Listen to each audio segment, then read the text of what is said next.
dive into the minds of the artist.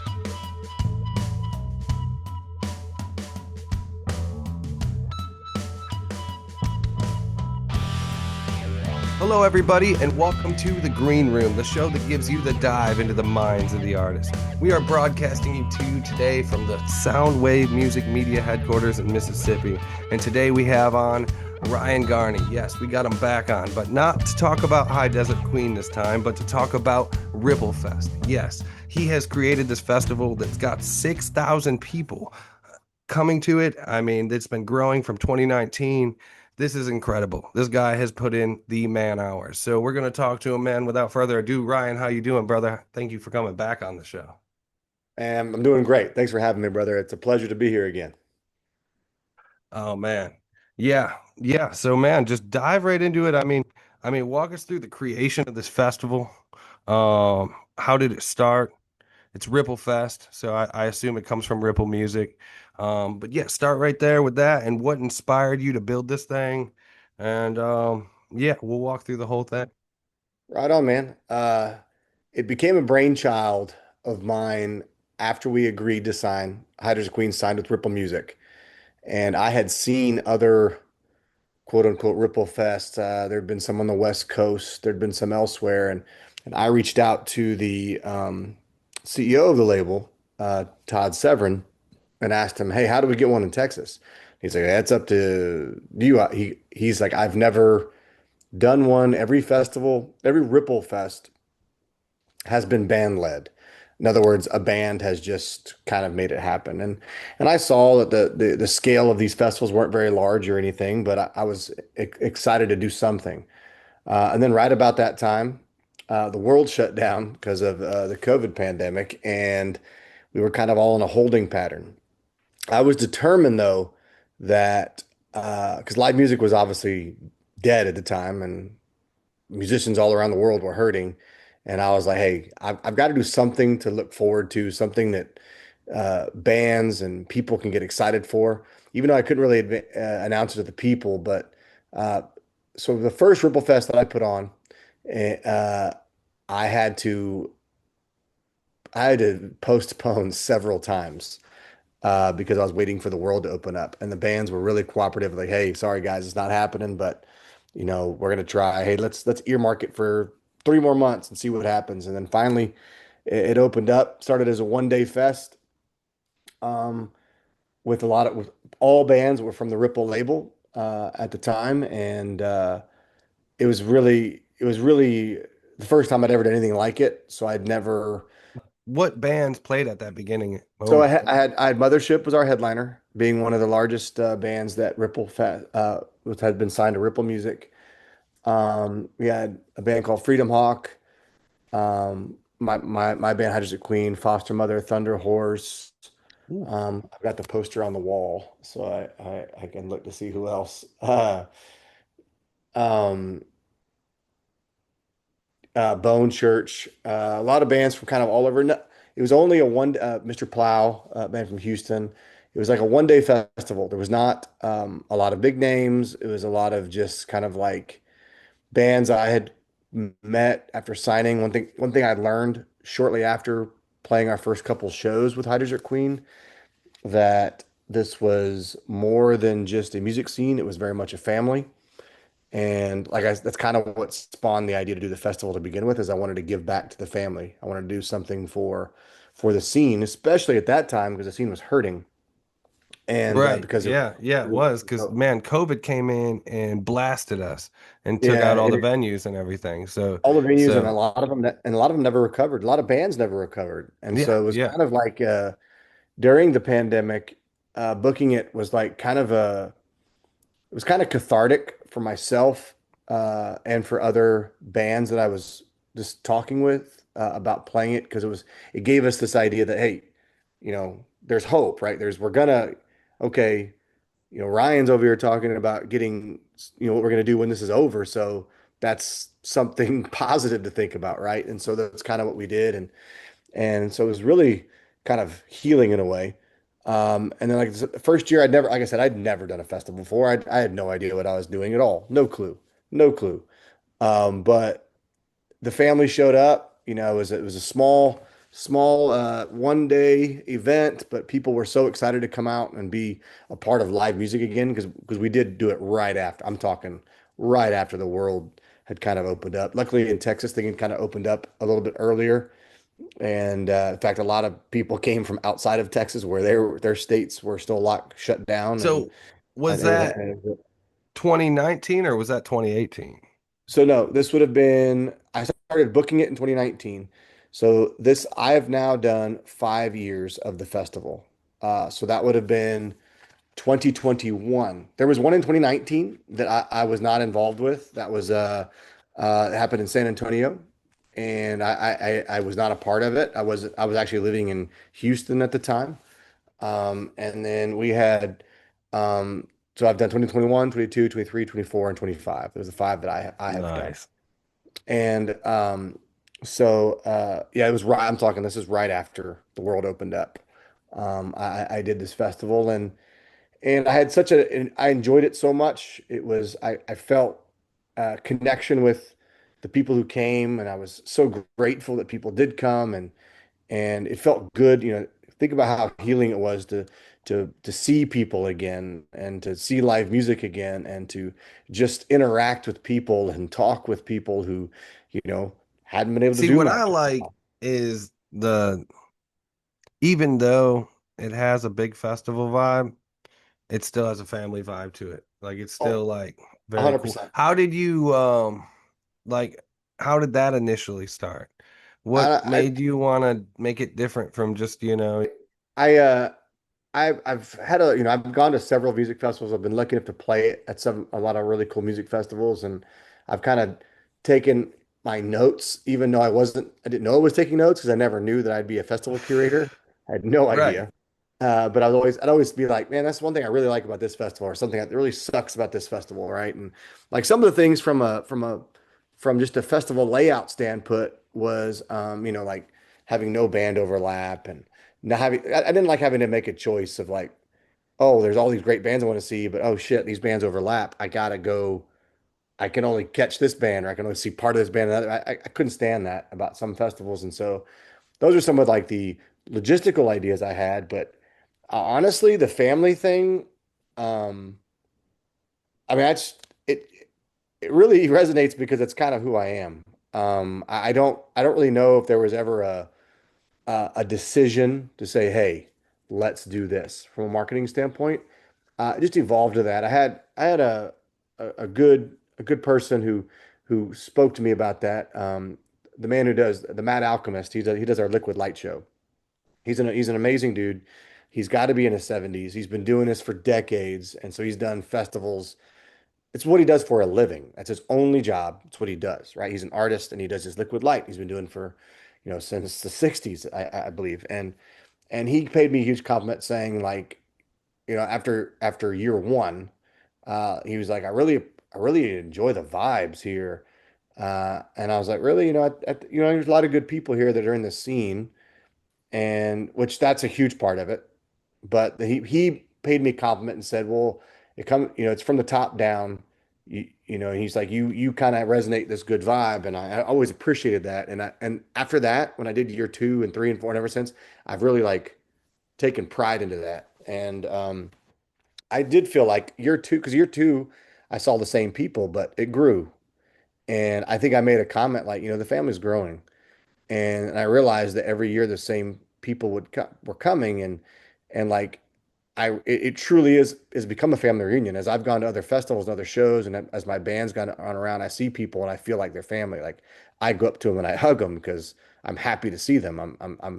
That's who I am, and it's also a family run festival. Like the only two people that help me in this festival would be my brother and my wife.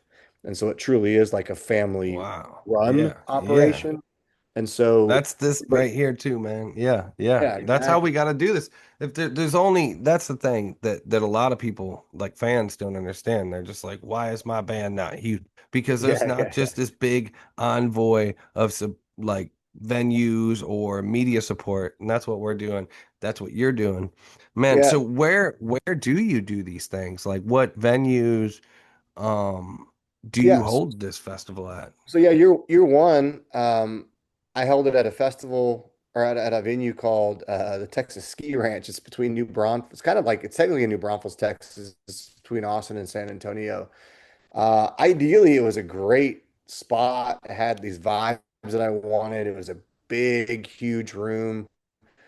Um, which the liquid light show looked amazing in there, right? It was super, super cool. It had some quirkiness to it. It's a ski ranch, so like there's you can water ski. It's got like it's pretty amazing.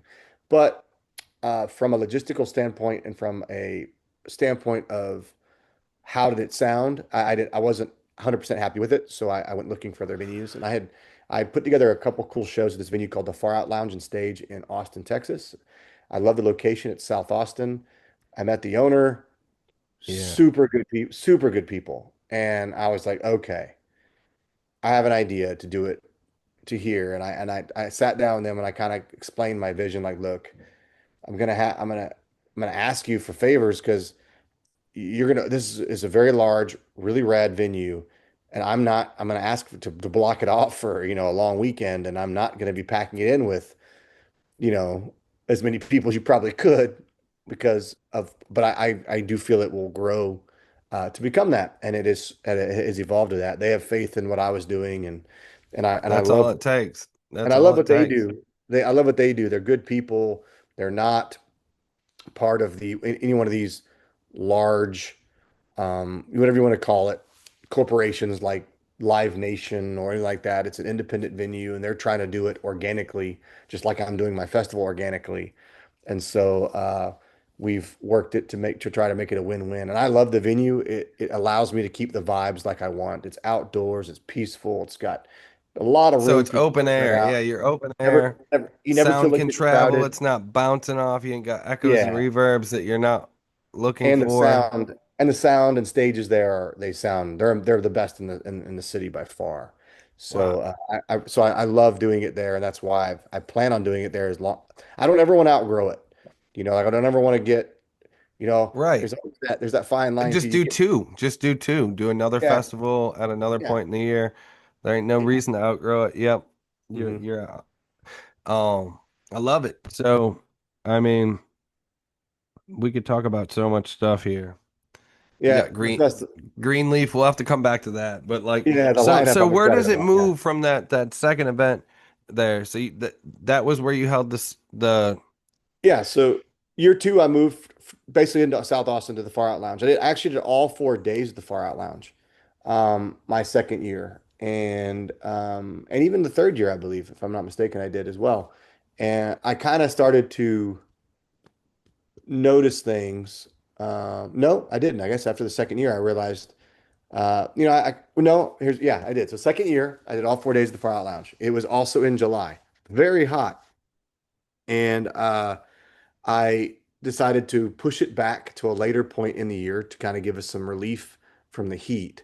But I also noticed that, I mean, I stack these lineups, man. I selfishly I book bands that I want to see. And I just have this hope that's other though people that like is the me. model though. Yeah, See, don't yeah, try to do what you think and no, you already got it. You do what yeah, you like because what you like you already have tested to know that everybody's gonna like. yeah. And And I, yeah, I don't, and I don't want to book so anything that I get suggestions. Oh, you should, I'm like, that's cool. Thank you. But bands, it's kind of humbling that bands send me submissions and then they're like, hey, we would love to play. Like the fact that I'm on people's radar that they want to play this festival. I mean, right. it's Hey, super humbling. always, if you can and you have the moment, send them back our way and we'll like look through them deeply and do reports Yeah. on them. And I might Yeah. even Right send it on. back to you and be like, hey, maybe you should take these guys. Yeah. Yeah. I What mean, would be cool too? Have you thought about like, I don't know. Another thing we could do is like take a couple of them and then let the fans choose. Be like, these guys want to be on the yeah. festival. Which one? We got one spot to open. Yeah. There's Like, a festival that does that does something similar. I like the idea of having like, hey, there's one spot, kind of a fan pick. Well, for example, yeah. we just played one of the largest festivals in the world. I don't know how we got the chance to do it, but Yeah, I know you did. yeah, Yeah. played Vakken Open Air, and I noticed they have a stage that's completely dedicated to You got a they minute they do a 30. battle of the bands. They have like battles of the bands, and then all the winners of the battles of the bands from like all these different countries in the world they play there, and that's pretty cool. But it did give me an idea about like, well, I don't want to do a battle of the bands. I don't like that so much, but where you could do a voting thing for like that last spot, perhaps of who people would want to see. Um, but I'll tell you what, even narrowing it down to like a handful of bands to vote from, is tough. There's Would be hard, yeah. Well, we'll help a do lot it. of good We'll help bands. vet them. We'll run a Yeah, yeah, report on yeah, a bunch of them, you know what I mean? And yeah. then you Because can like really just be like, okay, so this is who these guys are.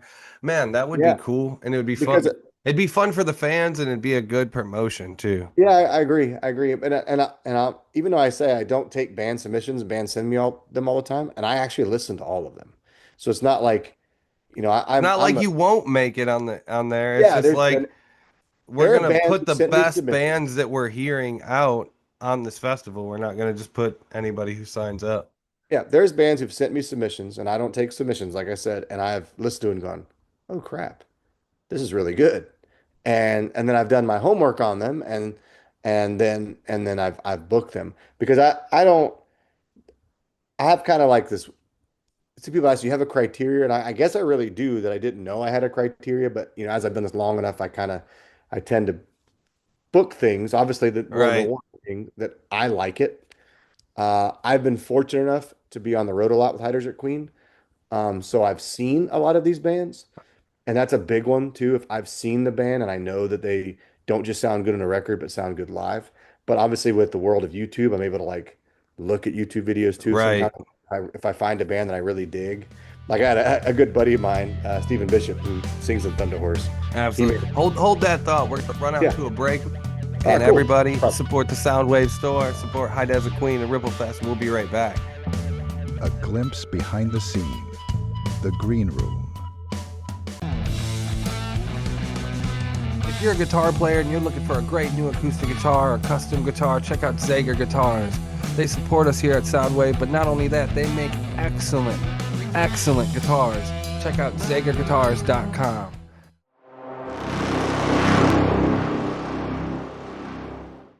What's up, rock fans? Have I got something for you, man? Methylene Blue. This stuff is incredible.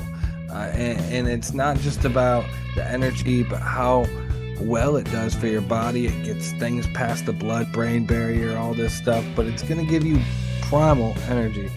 I've talked to like 3 different artists lately, and they said how they've been using Methylene Blue while they're on tour, and how it's helping them more than a Red Bull or some pick-me-up, drag-me-down stuff.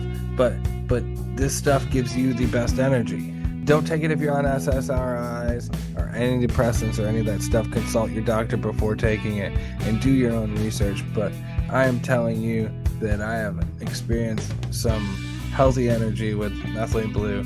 I've heard of people that take it and they use it while they're on tour, and it does wonders for them. It's one of the first drugs that ever came out, and luckily we got a sponsor for it, and we're bringing it to our readers and our viewers. So go to our website and click on the Methylene Blue link and take it there. Help us, and we love helping you. So it's like a win for everybody.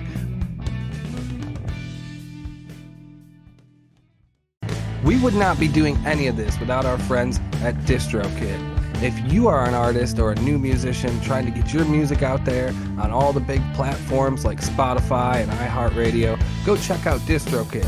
And while you're at it, use our code and get 20% off. Yes, 20% off your membership fees. Check out DistroKid and support Soundwave. Thank you.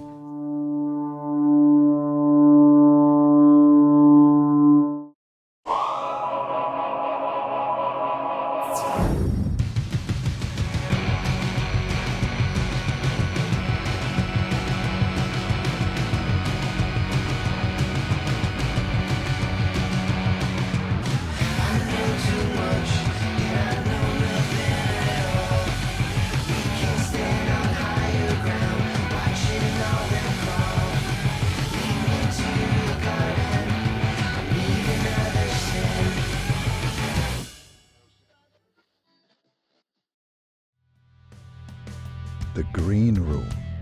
a dive into the minds of the artist, an exploration into And we're back. Thank you for watching The Green Room. We got on none other than Ryan from High Desert Queen. And man, I want to jump into a little bit of that because you were just saying before we went out to break that you played one of the biggest festivals, and I don't think you went through that hard enough. So let's do a little bit of High Desert Queen, and then we'll Okay, come right back on. in and talk more about Ripple. Um, but man, so just take us through what you guys have been doing closing out the year. Maybe do like 5 minutes on High Desert. And everybody, this is Ryan. Yeah, right on, man. It's been a 2025 was a rad year for Riders of Queen, to say the least. Considering we released a record last year in 24, and then we were able to tour behind it several times in Europe, and then get asked to come over multiple times.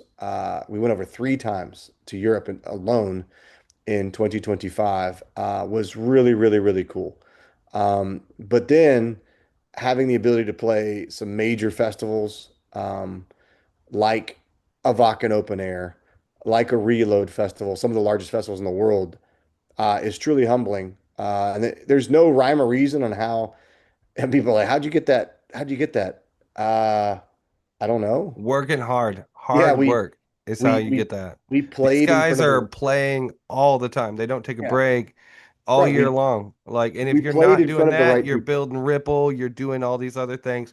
See, if you have the right attitude and the right Yeah. motivation, then you will do it. Don't. Exactly. And I firmly believe that. We have the work ethic and we're on the road and we the right people saw us and we got asked and we said yes before they could change their mind and then we went and did it and it's opened more doors for us. We talked last time you were talking about getting back in the studio. Are you guys back in the studio yet? So Or yeah, are you guys we just started the writing process for the next record. We were planning on doing that quite a bit this past year, but we were on the road so much.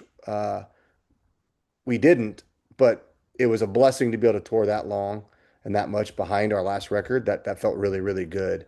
I'm And still actually, listening to that. I'm still listening to that record. I oh, mean, right on, we were man. just Thank you. listening to it before. I was like, my father just got into town and everything, and I was showing him you guys. I was like, check out this band, and he was liking it. I think he's Oh, probably right gonna on, add you man. all to Right his on. playlist.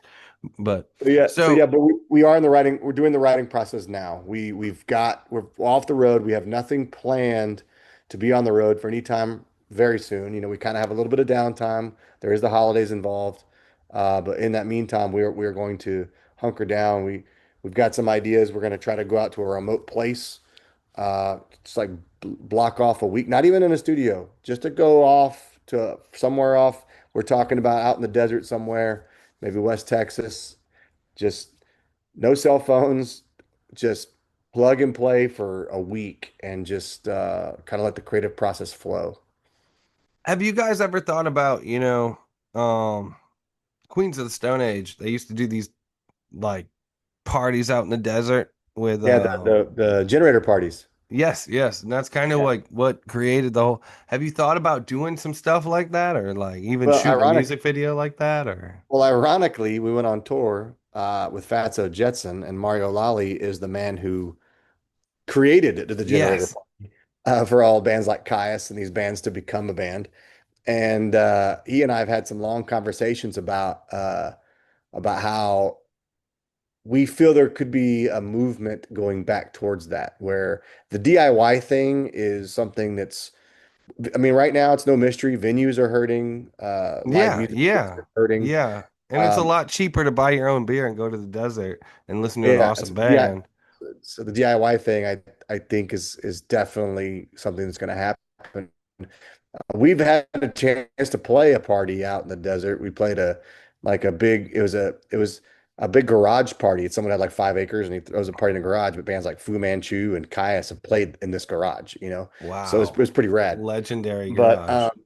but yeah, so it's pretty cool. But there's there's definitely an allure to that. And I think in the future that's something we would love to see more of and maybe get an opportunity to do it. Ripple It's desert doable. parties? Ripple desert Yeah, party? yeah. Got to find if someone out there listening has land and they don't mind us doing it, then let's do it Yeah. because Let's that's do what the some first thing we need is yeah. is land.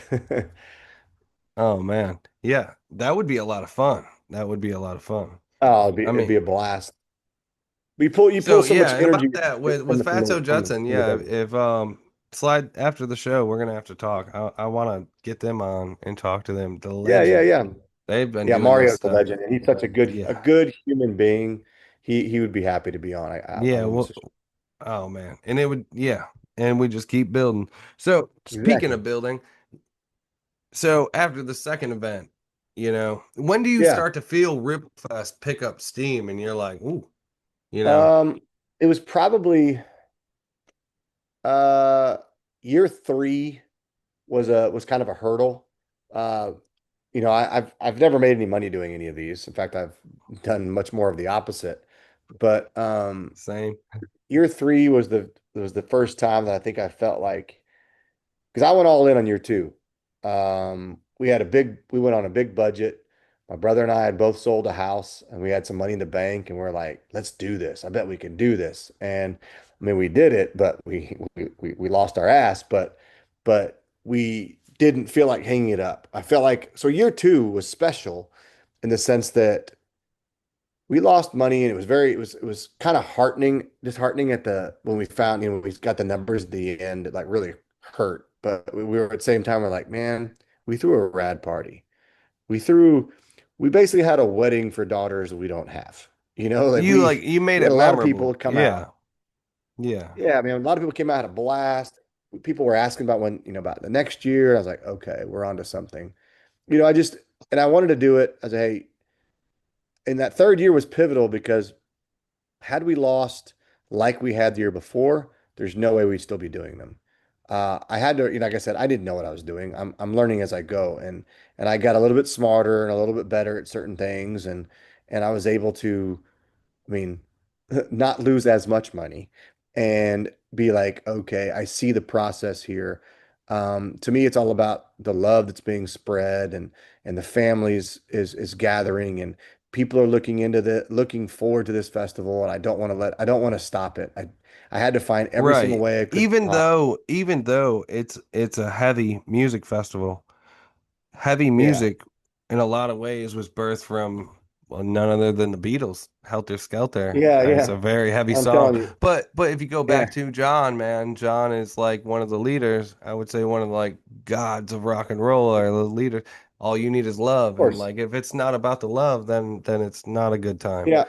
And And, that's and what I'm I big on noticed that. more than anything is you guys have all these little side things going on too that are like, the riff melting pot. If I know I'm Yeah. butchering the name, but Yeah. talk about a little bit of that, how you guys, it's not just about the music, but it's also about, building up artists and doing stuff like that. And that's a huge thing for me. And like that, like I said, the, f- to finish my thought on the festivals was, which will bleed right into that well, is that when I'm growing the festival and I'm seeing the people who are wanting to come out and I'm seeing it really grow and I can see that there's people traveling from all over but I'm seeing the love of what the people have for the festival and I had people come tell me great stories about how they'd had a really rough year and how they had to make a decision about they can't go to so many festivals and shows and they're glad they came to Ripple Fest or sometimes people are saying like they had lost someone and they would have been at this festival with that person because this is something that they would find very special. It meant a lot, and I just started to see how wonderful this family is. Of It's a community of not just musicians but music lovers, and I've wanted to give as much as I can to the scene. I mean, I was it's something I've always felt that way. I was raised that way. The whole idea of leave it better than you found it. And that's Right, right. and that I don't just mean in this world. I mean, obviously in this world, but if you think about it in such a broad scale, like leave the world better than you found it, that's kind of like almost too daunting to think about like what that actually means. Like, what does that We're mean? on the same mission. I mean, we got to Right? change the world, and not so much change the world, but bring the love. Like John said, Yeah. all you Yeah. need is love, and all religions say that. I Yeah, mean, exactly. And And so, we it's not about shoot, stab, kill, all that stuff. It's right, about love. of course. Yeah. And it And and like I'm that's always and I'm always about that. I'm always about love. And that's what I'm trying, like when I'm saying, like, if you say leave the world better than you found it, that's exactly almost leave the world so, better than you found but it. it's almost so Yeah. grandiose, you don't know how to like define what that actually means. So I feel like something my mom would always tell me would be like, you know, do every task as if you were trying to leave it better than you found it. And obviously, in the grand scale of things, you'll leave the world better than you found it. See, my dad wasn't, he always told me he wasn't as nice about it. He was like, if you see something that needs to be done, then damn it, you do it. Yeah, well, that's a very He might have dad said it thing. harsher than that. That's But that's so true. Like the world needs a Ripple Fest. The world yeah, needs Soundwave. We need to, so you see it, then yeah, it might, you see something that needs to be done, you gotta do it. yeah. And so, And and the scene, I noticed the scene was hurting, and honestly, going back to Fat Jetson, we were on the 6 week tour, we're in the van together. So we all became a close-knit family. And I remember talking to Mario about, like he's lived it longer than I have. And not just Mario, but all the guys in the band, Tony and Herb and man, all that's those so all the cool you're guys. playing with those guys. Those guys Yeah, have legends, man. really Legends. like the desert rock, and yeah, absolute legends. Like if you Yeah, don't know them as a viewer, you need to go look up Fatso Judson. absolutely. Right up there with Absolutely. Caius and all the No, others. there would be no Caius if Yes, there was not yes, Patrick Jetson. yeah. Uh, but we, kind of having him tell me stories about the scene and back in the, even as far back as the 80s and the 90s. And I kind of knew the scene a little bit from some bands I was in the late 90s and early 2000s when I was a kid. But this we talked a lot about in the van about how much the world of music changed culturally. Obviously it was changing a lot, but then COVID made it change drastically, with how the live scene, people just kind of, "Oh, I'll just catch it on YouTube or I'll just catch it on this," and they don't really go to the live show anymore. And so I see that the scene's hurting. And so it's also my goal to do whatever I can to try to elevate the scene as much as possible. So I'm Right, doing things right. on the side, like band I say consulting, this to everybody, like festival consulting, rising everything. tides raise all ships. No, no, The no. more we A work hundred, together, a hundred percent. the better off we are. And bands got to stop comparing themselves to each Right. other. You're not better than Greenleaf. Greenleaf ain't better than you, but both of you guys are a hell of a lot better than Taylor Swift or anything that's radio play, and Yeah, that's yeah, the enemy. They get yeah, all the media exposure when we yeah. I have the think, talent. So it's I like we think got to drive another, the ship straight into them, full yeah. guns a blazing. And Well, I think before we another, do that, we got to build the ship. yeah, and I think I 100% agree with you. I think another big enemy, which has brought a lot of artists down, is the ego, and losing the ego and losing the idea Yeah, that yep. If you have the it right only helps you. attitude, you can do Yeah, this. Like you don't have to be the best band in the world. You could be the best band in the world and have that terrible attitude that you're better than everybody and you deserve more spotlight and stage or whatever. You have no love, you just have hate to give. And it don't matter about how good you are. But like it yeah, does matter about how good you are, don't get me wrong, but like attitude is yeah. To an part extent. of the skill. If you Yeah, don't have the right attitude, then you need to develop that skill quickly. yeah. But Because before we head out, man, we're gonna yeah, head out soon to another break. I want to talk about, plug real quick, let everybody know about Ripple. Where can they buy tickets? How much are tickets gonna be? And we'll do this one more time before we leave, but I just yeah, want yeah. people to know, So, like, uh, come to Texas, let's do this festival and yeah, take it away, Ryan. the festival, it's September 17th to the 20th of 2026 next year in Austin. Two venues, which I've been doing the past couple of years. Sagebrush as the pre-party after party, right? Which is awesome. It's indoor, it's air conditioned, it's nice, great sound. And then we have the big festival Friday, Saturday outdoors at the Far Out Lounge, the big open air, rad, just good vibes all around festival. Um, Tickets are only going to be on sale at lickofmyspoon.com. That's my website, Lick of My Spoon, and we've already sold out of our pre-sale tickets. Um, which is awesome. It always is like the green light that okay, we can move forward. We're going to continue, and which is awesome. As those sell out now within like an hour, and it's amazing. And Wow. I am every single day, spending hours every day, uh, curating the lineup, discussing with agents, talking, getting more bands. I'm still signing bands on.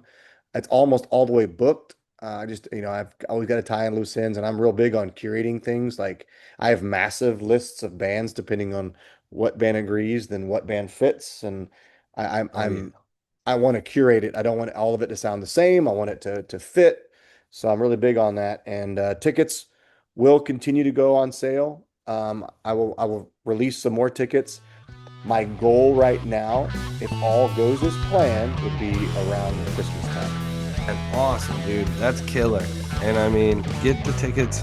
I mean, pre-sales already sold out. That's incredible, dude. That just shows the growth in Yeah, this. it's a Yeah, beautiful feeling.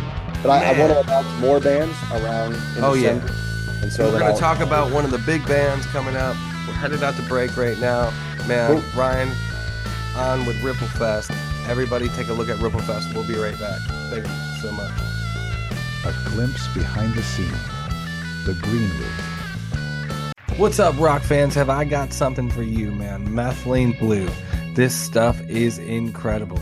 And it's not just about the energy, but how well it does for your body. It gets things past the blood-brain barrier, all this stuff, but it's going to give you primal energy. I've talked to like 3 different artists lately, and they said how they've been using Methylene Blue while they're on tour, and how it's helping them more than a Red Bull or some pick me up, drag me down stuff. But this stuff gives you the best energy. Don't take it if you're on SSRIs or antidepressants or any of that stuff. Consult your doctor before taking it and do your own research. But I am telling you that I have experienced some healthy energy with Methylene Blue. I've heard of people that take it and they use it while they're on tour, and it does wonders for them. It's one of the first drugs that ever came out, and luckily we got a sponsor for it, and we're bringing it to our readers and our viewers. So go to our website and click on the Methylene Blue link and take it there. Help us, and we love helping you. So it's like a win for everybody.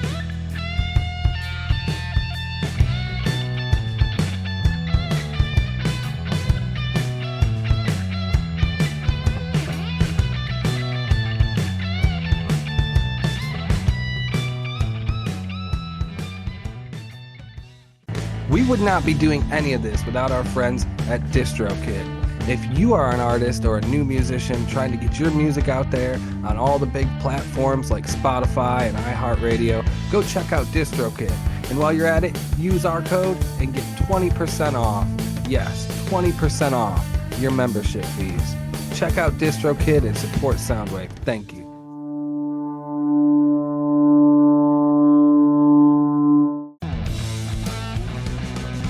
If you're a guitar player and you're looking for a great new acoustic guitar or custom guitar, check out Zager Guitars. They support us here at Soundwave, but not only that, they make excellent guitars. Check out ZagerGuitars.com.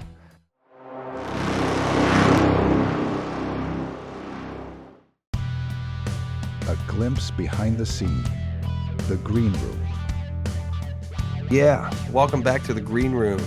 We've been talking a lot about the RippleFest, and Ryan has been taking us through it. We went through the first, I think, 3 events. So take it right from event 4, and we were talking about how it was growing. And also, I was wondering, kind of through this whole thing, is this is all happening in Texas, And what are you doing about the heat now that you're out in the open air? So I think after I learned after the first three, it's time to push this back, or at least the first two for sure, push it back to September. And after the year three, it is one of those crazy things because Texas is very unpredictable weather. Uh, you know it's going to be dry, but like in year three and in year four, both years, it was like a beautiful 78, 82 degrees the weekend before RippleFest. And then boom, RippleFest happens and it jumps back up to like 95, 96 degrees. It gets pretty hot. So I moved, I added a venue. I added the Sagebrush venue, which is right down the street from the Far Out Lounge to kind of give the fans relief from at least 2 days of being not having to be out in the heat. Um, and that's made a huge difference. Everyone's been like very, very appreciative of that. I've also pushed things back to start at a later time. Because even so Texas, no matter, it's hot. It can still be hot. I mean, it could also be beautiful in September. You just never know. Um, like this past year was actually gorgeous in September.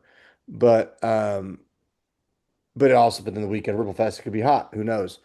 But the later in the afternoon, though, even when it's hot outside, late afternoon, it always cools off really nice. So you kind of get that hot during the day, cool at night kind of vibes. And so we've taken advantage of that by starting a little bit later. I have had to trim the lineup a little bit, a few bands maybe here and there, but I think it's been nothing but a huge success to allow um, our fans a greater experience with the stamina, of having to stay in the heat for 4 days.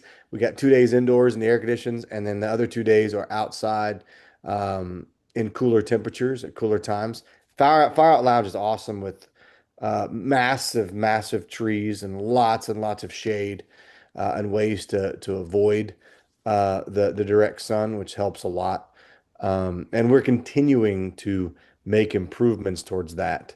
We have some ideas that are coming into action on this next year that could also be a permanent fixture, but I will wait until those are solidified before I announce those on our social medias, so and for people to be aware that those things are going to happen at the festival. But just even more ways to beat the heat.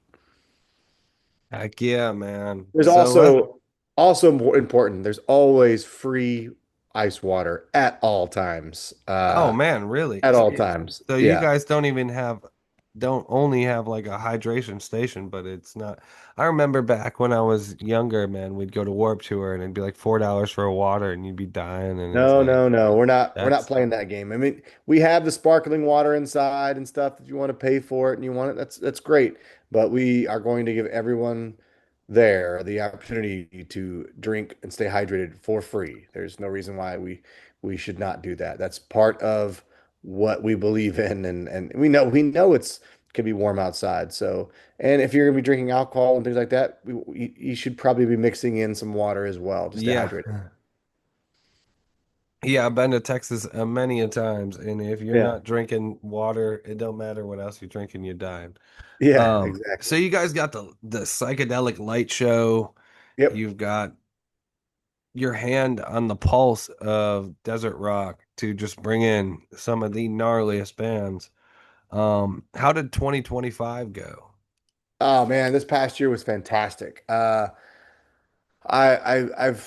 it's because of where it's grown to from a cultural standpoint. And what I mean by that is the vibes have done nothing but multiply, and that's all in the that's I mean if like that guy Lance from the Mad Alchemist light show tells me it starts with me, it did start with me, but it has continued with the people that come to the festival because I already know. I see the people. I see that they are.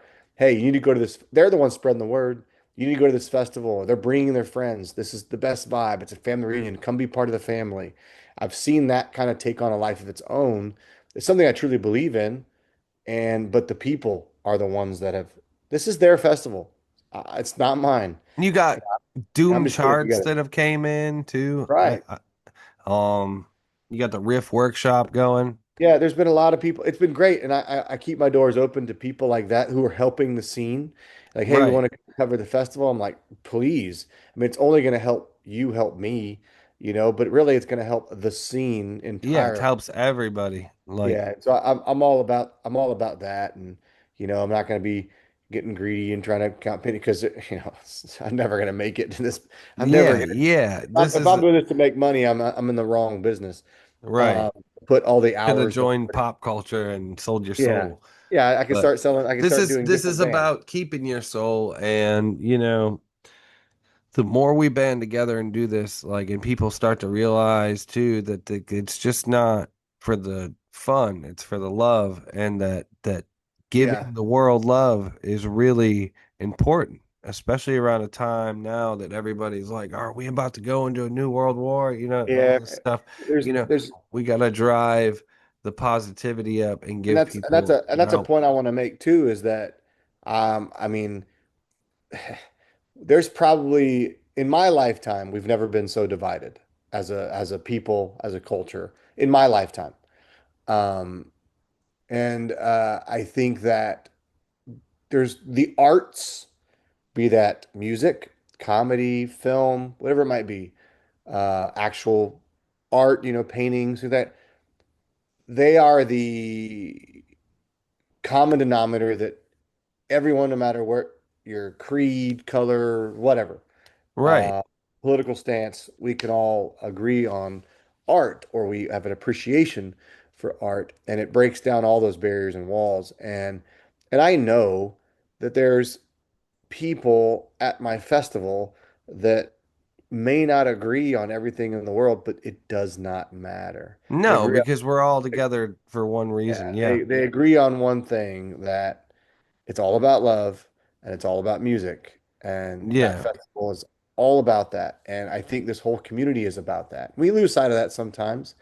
And I think it's RippleFest is a good reminder. In my opinion, it's become a good reminder for people that it doesn't matter what's going on in the world.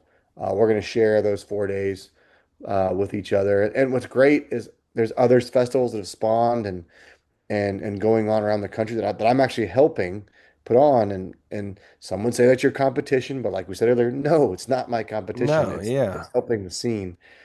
And I think that it allows it's gonna music's gonna be a way of healing and bring people back together. And I firmly believe that. Well, if And there's two things that like the big overlord globalists don't like, it's comedy and music.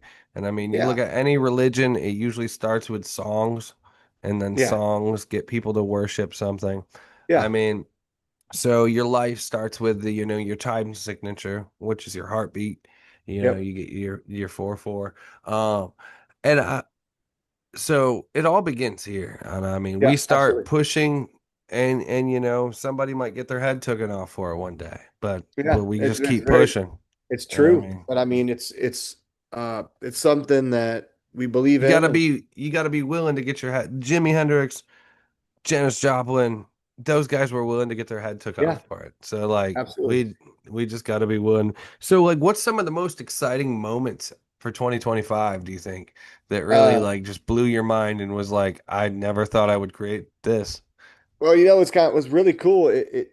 It's an easy answer, but what's interesting about the answer is it comes from something what most people would say it'd be bad. For example, on the Saturday of the festival, um, we had a power outage, and it wasn't a power outage like, oh, the stage blew a fuse or blew a breaker or something. I mean, like a several mile radius of Austin, Texas, lost power. Oh, I mean, the hotel across the street, the HEB, the grocery stores, the everything, all the lights, everything. I mean, complete blackout. Some major accident happened down the road, and it blew a major breaker. And so I remember when that happened. It's like, oh well, once we realized what magnitude the power outage was, that it wasn't just something we could go flip the switch back on.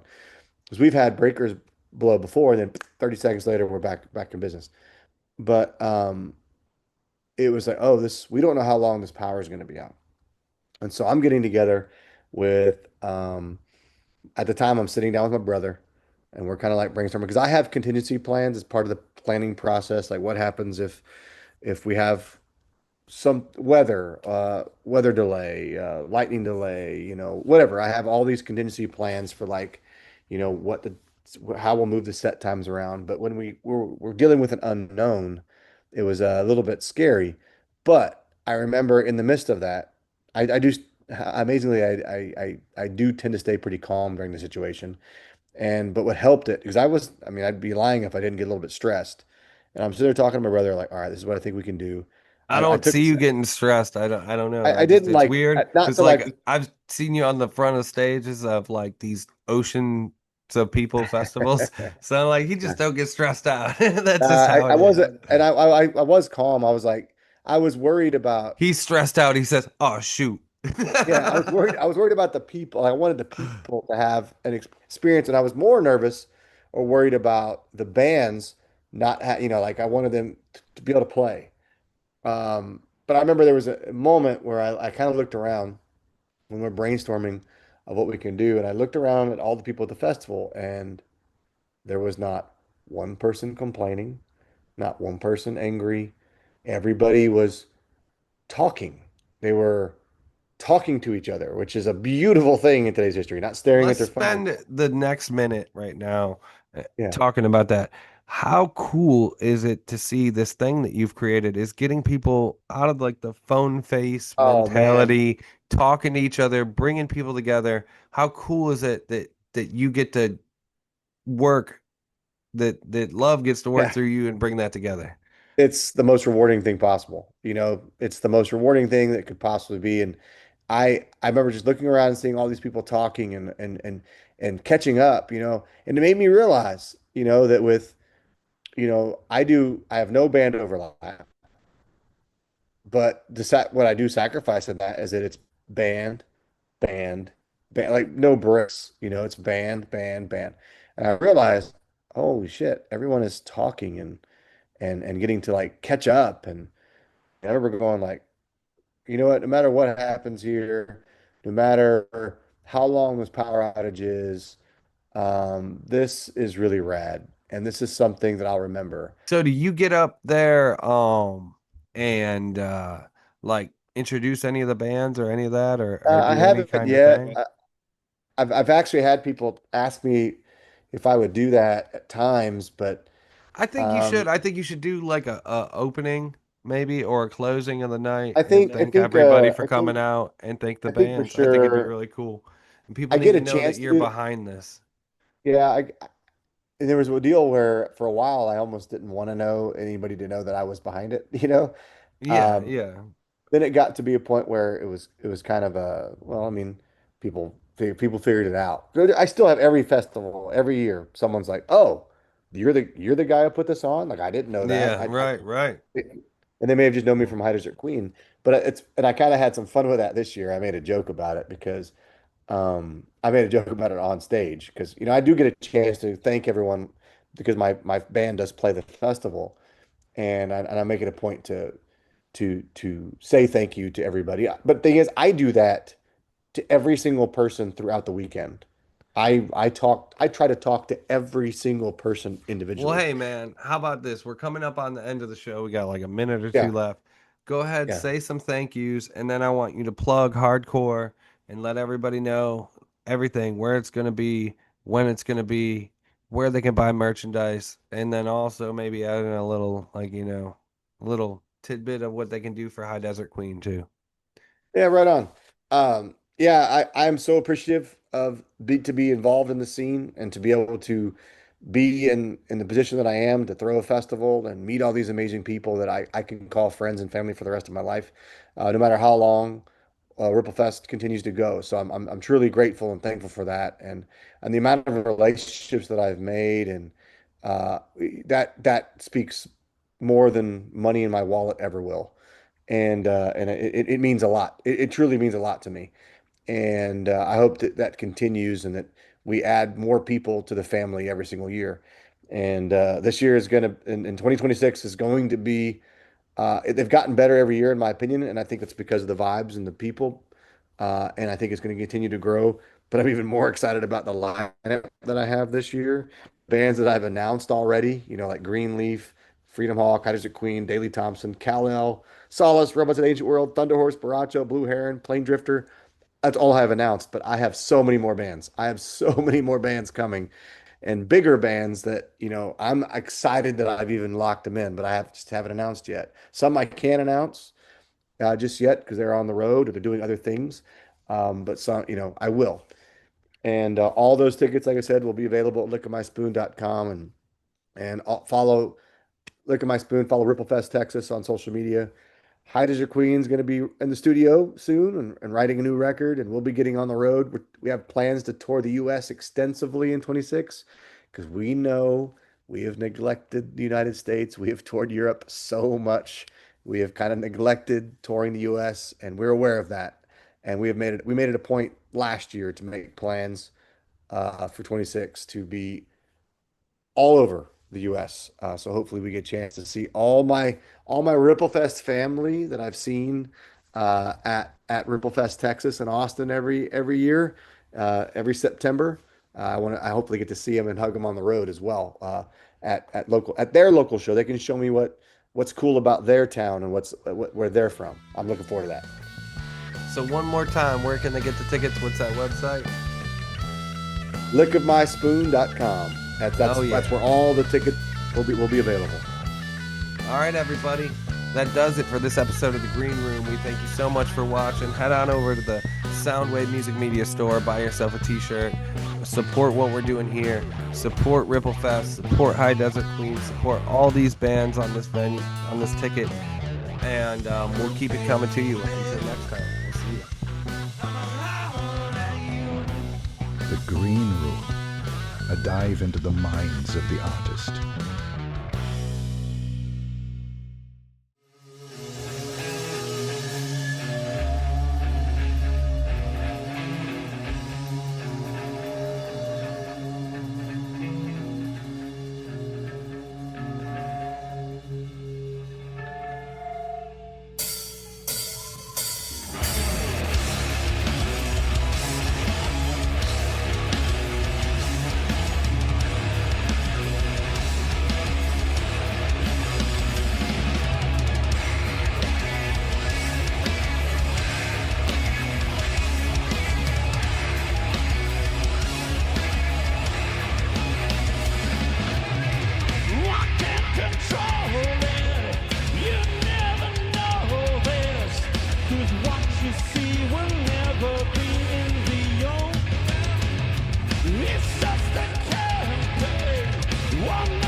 Choice you have, God.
just what it really meant. That's what I said. To know, I know I'm really.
What's up, rock fans? Have I got something for you, man? Methylene Blue. This stuff is incredible. And it's not just about the energy, but how well it does for your body. It gets things past the blood-brain barrier, all this stuff, but it's going to give you primal energy. I've talked to like 3 different artists lately, and they said how they've been using Methylene Blue while they're on tour, and how it's helping them more than a Red Bull or some pick me up, drag me down stuff. But this stuff gives you the best energy. Don't take it if you're on SSRIs or antidepressants or any of that stuff. Consult your doctor before taking it and do your own research. But I am telling you that I have experienced some healthy energy with Methylene Blue. I've heard of people that take it and they use it while they're on tour, and it does wonders for them. It's one of the first drugs that ever came out, and luckily we got a sponsor for it, and we're bringing it to our readers and our viewers. So go to our website and click on the Methylene Blue link and take it there. Help us, and we love helping you. So it's like a win for everybody.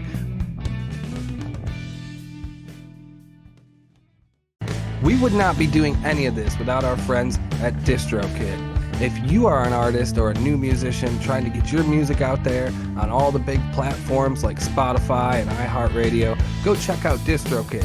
And while you're at it, use our code and get 20% off. Yes, 20% off your membership fees. Check out DistroKid and support Soundwave. Thank you.